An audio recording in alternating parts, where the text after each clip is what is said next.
Assalamualaikum warahmatullahi wabarakatuh. Kali ini kita akan mempelajari tentang keahlian apa saja yang harus dimiliki oleh seorang public relation atau seorang praktisi humas ya. Oke.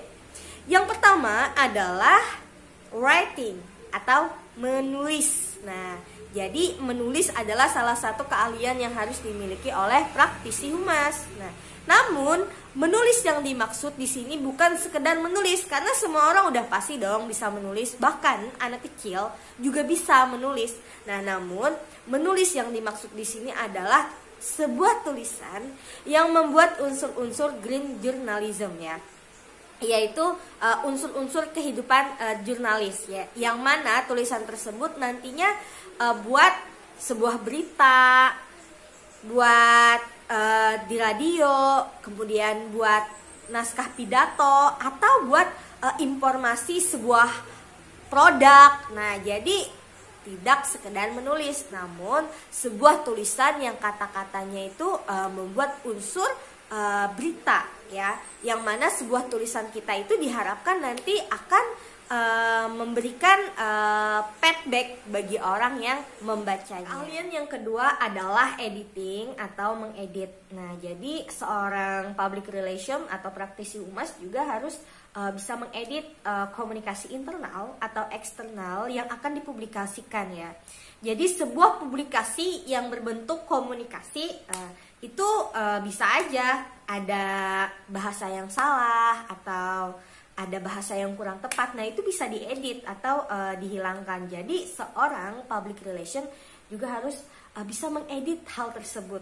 Bagaimana caranya agar komunikasi yang dipublikasikan nantinya itu sebuah komunikasi yang bagus dan tidak ada cacat sama sekali. Kemudian yang ketiga adalah keahlian media relation atau hubungan dengan media.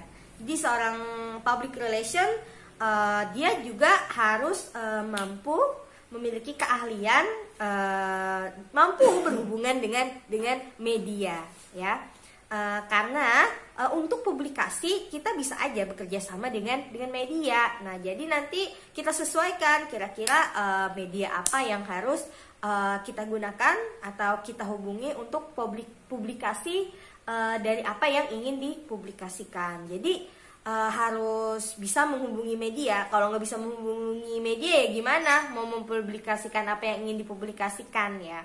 Kemudian yang kelima adalah speaking ya, speaking atau berbicara. Jadi seorang praktisi humas harus pandai berbicara mewakili organisasinya atau kantornya di halayak umum, atau merancang penampilan seseorang yang akan tampil di halayak umum. Nah, misal nih ya,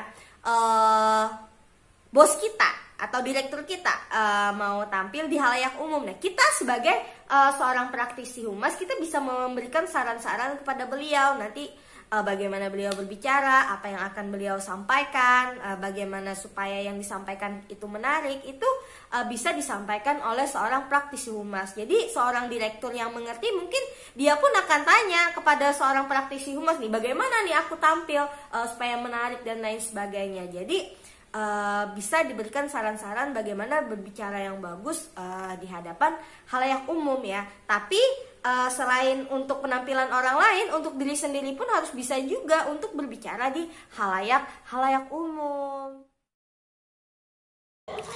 Kemudian selanjutnya adalah production, yaitu mampu berkomunikasi dengan menggunakan keterampilan dan pengetahuan tentang multimedia. Maksudnya di sini adalah public relation mampu membuat produksi dengan sebuah komunikasi yang menggunakan multimedia, seperti membuat sebuah video, membuat sebuah rekaman, atau bahkan membuat sebuah film. Kemudian research atau penelitian, yaitu mampu melakukan penelitian, mengumpulkan informasi untuk merencanakan program yang sesuai kebutuhan. Jadi seorang public relation itu harus mampu melakukan penelitian untuk informasi yang dibutuhkan. Misalnya ingin membuat sebuah produk makanan, nah bingung nih rasanya kira-kira mau yang pedas atau yang tidak. Nah kemudian seorang public relation pun melakukan penelitian di seluruh Indonesia dengan media sosial, meneliti apakah orang Indonesia ini suka yang pedas atau tidak. Nah setelah dilakukan penelitian, ditanya sana sini, ternyata orang Indonesia itu senang dengan yang pedas-pedas. Pada akhirnya dibuatlah sebuah produksi makanan yang pedas. Nah, berdasarkan informasi-informasi yang sudah